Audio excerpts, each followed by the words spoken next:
जय श्री कृष्णा। प्रिय दर्शकों, आप सभी का स्वागत है हमारे इस YouTube चैनल पर। दर्शकों, दिन प्रतिदिन परिस्थितियां इस तरह से बदल रही हैं जैसे प्रकृति कोई बहुत बड़ा परिवर्तन बहुत तेजी से करना चाहती हो। कभी अर्थव्यवस्था को लेकर के चिंता है, कभी बीमारियों को लेकर के चिंता है, कभी कोरोना के केसेस बढ़ रहे हैं उसको लेकर चिंता है, कभी लंपी वायरस को लेकर के चिंता है, कभी कोई देश किसी दूसरे देश पर आक्रमण कर रहा है उसको लेकर के चिंता है, कभी कोई देश किसी दूसरे देश के प्रति इस तरह की भावना रख रहा है जैसे वो उसे खत्म ही कर देगा। इस तरह की भावनाएं अच्छी बात नहीं है। आखिर ये सब कुछ हो क्या रहा है? और इस पूरी चीज के अंदर, यानी इस पूरी प्रकृति के इस परिवर्तन के अंदर हम अपना रोल कैसे देखें और इन परिस्थितियों से आखिर हम मुकाबला करें तो कैसे करें?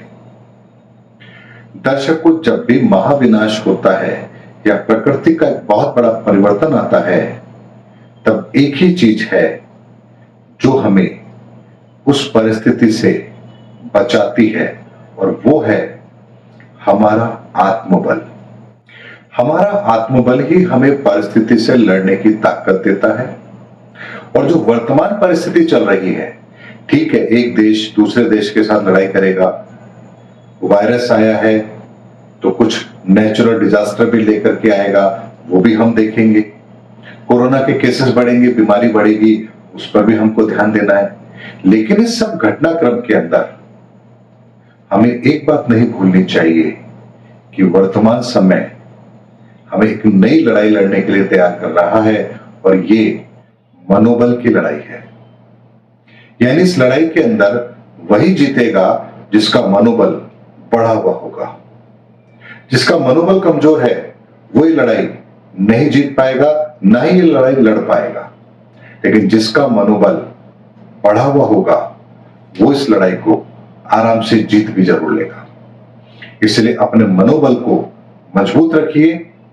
हमेशा एक बात अपने मन में दोहराइए कि क्या हुआ यदि प्रकृति बहुत बड़ा परिवर्तन कर रही है, तो हम इंसान उस ईश्वर की संतान है, हम फिर खड़े होंगे, फिर इस नई प्रकृति का सृजन करेंगे।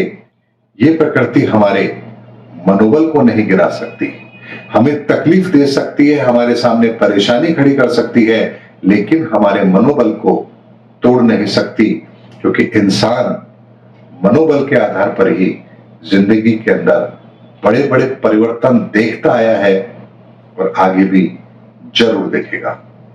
और यही कारण है कि हम सतयुग से लेकर के इस कलयुग के चरण तक हमने न जाने कितने ऐसे युग देखे हैं जहां महाविनाश भी हुआ है और महासृजन भी हुआ है।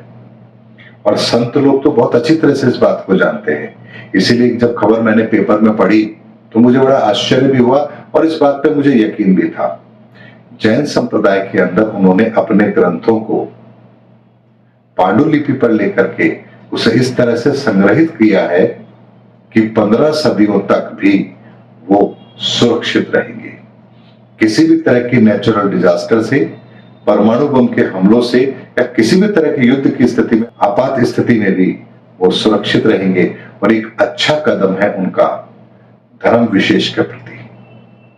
ऐसे में आप देखिए उनका मनोबल कितना बढ़ा हुआ है कि वो इस परिस्थिति के अंदर भी अपने धर्म को बचाने के लिए क्या कर सकते हैं उस पर अपना ध्यान केंद्रित कर रहे हैं। दर्शकों, ये मनोबल की लड़ाई है, और मनोबल की लड़ाई हमेशा मनोबल से जीती जाती है, क्योंकि उसमें शस्त्र और शास्त्र काम नहीं करते हैं। यही लड़ाई अर्जुन ने भी देखी थी, जब उसका मनोबल टूट चुका था और वो अपना गांडीव जमीन पर रख चुका था और कहता है कि मैं युद्ध नहीं लड़ूंगा। तब भगवान श्री कृष्ण उसे गीता का उपदेश देते हैं, और गीता का उपदेश है क्या? आपका मनोबल बढ़ाने का ही एक साधन है। जब आप अपने आप को घोर निराशा में पाते हैं तो गीता का उपदेश आपको आत्मबल देता है, आपका मनोबल बढ़ाता है। और जब मनोबल बढ़ता है तो फिर हम हर परिस्थिति से अच्छी तरह से मुकाबला जरूर कर पाते हैं। फिर अगर मनोबल हमारा बढ़ा हुआ है तो हमारे विचार किस तरह के होते हैं? अगर पैसा नहीं है तो हम सोचते हैं कोई बात नहीं, जो है उसका सदुपयोग करूंगा।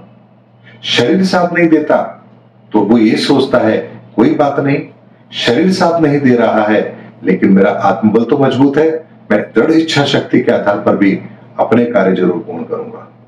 परिस्थितियां विपरीत हो तब भी इंसान ये सोचता है कि मेरे इरादे मजबूत हैं, ये परिस्थितियां थोड़े समय के लिए है, समय निकलेगा परिस्थितियां फिर ठीक होंगी, लेकिन मेरा आत्मबल हमेशा मजबूत है और ये परिस्थितियां मुझे तोड़ नहीं सकती है।